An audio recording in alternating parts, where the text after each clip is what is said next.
Over the past year, the city of San Antonio has experienced quite a few catastrophic and traumatic events, no different from communities across the globe. One product of these events is the realization that the food system is vulnerable to acute shocks and chronic stressors, manifesting itself in food insecurity. Organizations like the San Antonio Food Bank and local food pantries are overwhelmed with the need for emergency food assistance. And even community staples like H-E-B experienced bare shelves at the height of the pandemic. Now, as the world comes to grips with these gaps related to food security and food justice, the United Nations has summoned a food system summit to encourage the local and global community to take action for the coming decades that will undeniably see population fluctuations during the climate crisis. In 2019, the Intergovernmental Panel on Climate Change published a special report on food security, projecting less arable land, mass migration, and conflict around natural resources such as food and water. Therefore, we must all take action and be diligent in mitigating these challenges that are just beyond the horizon. Here in San Antonio, Texas, the local government and community partners are coming together to begin planning the dialogue towards collective action steps to ensure a safe and equitable future for all. Following the lead of the United Nations, San Antonio is hosting a Food System Summit dialogue, convening stakeholders from across the city in various sectors to discuss the challenges and opportunities here in the Alamo City, and how we can work together to cultivate a sustainable, resilient, and equitable food system. From the SA Tomorrow Plan to the Climate Adaptation and Action Plan, some of the city's greatest minds have been diligently laying the framework for a path towards these goals. But there still is much work to be done. This dialogue is just the first step of many towards partnering to achieve our common goal of a healthy, food-secure city that produces and consumes food in a sustainable and just manner, promotes environmental stewardship, and instill these values in the next generation. Next, we will hear from some of the prominent organizations that make up the local food system in the east side of San Antonio.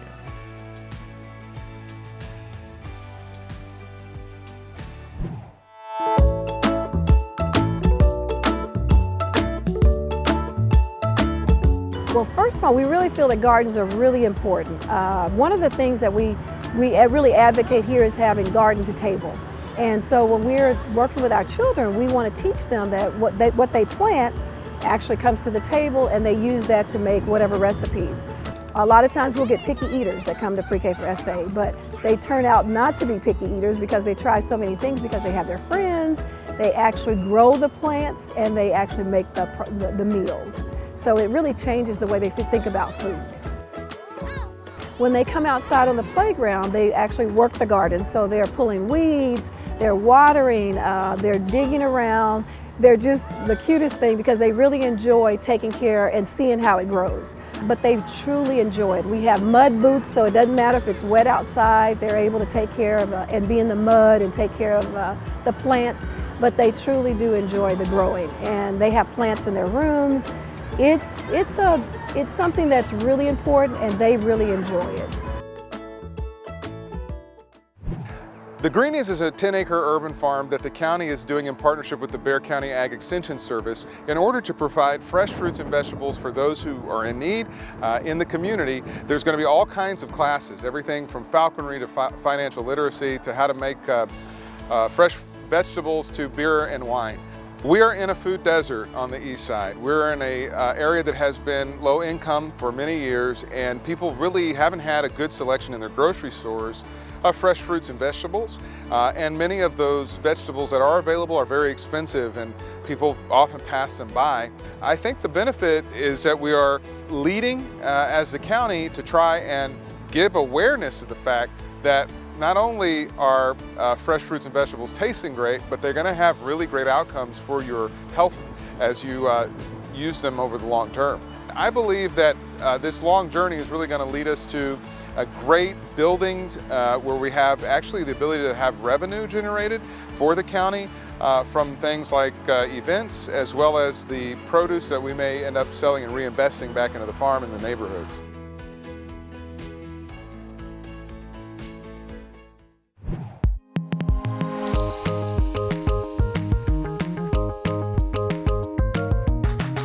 Gardopia Gardens is a 501c3 nonprofit organization. We're based here in the east side of San Antonio, Texas, and our mission is to educate communities about leading healthy lifestyles through gardening. So overall, to grow healthy communities through garden-based learning.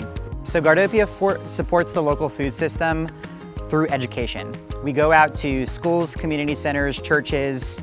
You can find us there educating all ages. And that's really where we make the most impact. Working with our young people, working with all individuals that they have the best knowledge that they need to grow successful fruits, vegetables organically, so that they can have gardens, so that they can have that for their vegetable consumption as well. But those are opportunities for growth. And so Gardopia is a smaller nonprofit, but we are a very essential cog in the mechanism that is the food system. And so just by saying, hey, we have Gardopia that does its programming its best way, and then bringing in the food bank, being in the Office of Sustainability, Metro Health, the Greenies, all come to the table because food is a universal thing. And so when we think about the food system and how we can come to creating a great solution, that really is the obligation of all people as we think about a successful future for all.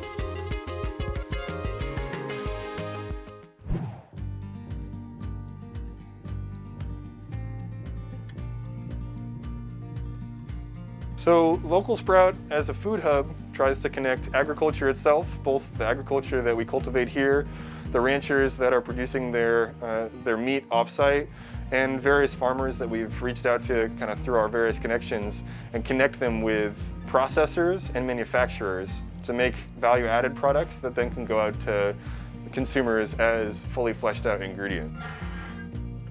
Sustainable agriculture is a critical part of the food system of the future if we're going to have a reliable, healthy, sustainable one. But an important part of that agricultural system isn't just producing the raw ingredients, but also coming up with a plan to integrate those products into ingredients that they can use, whether those are fermented goods or fresh pressed juices or sausages or sourdoughs. The ingredients that you cultivate are critical, but you also have to cultivate a culinary infrastructure that can process and make those things into something valuable that consumers are ready to eat.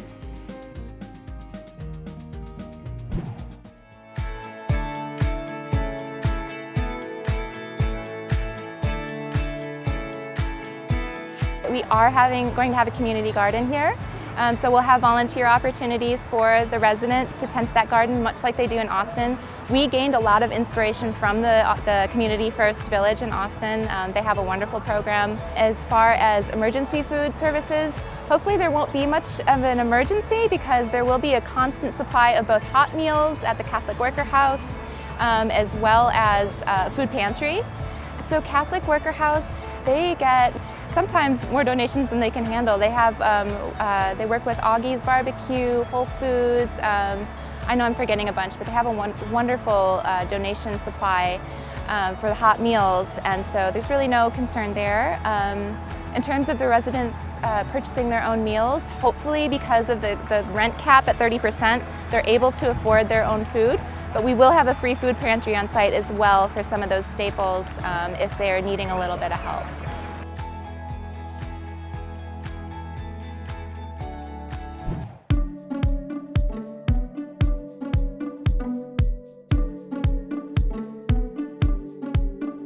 Hi, I'm Councilwoman Rebecca Villagran, and I've been proudly serving District 3 for these past 8 years.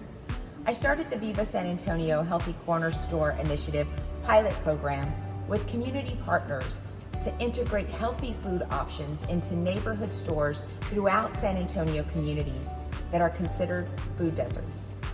50% of the census tracts within District 3 are considered food insecure by the USDA. Our program was a new approach and has been transformative for District 3.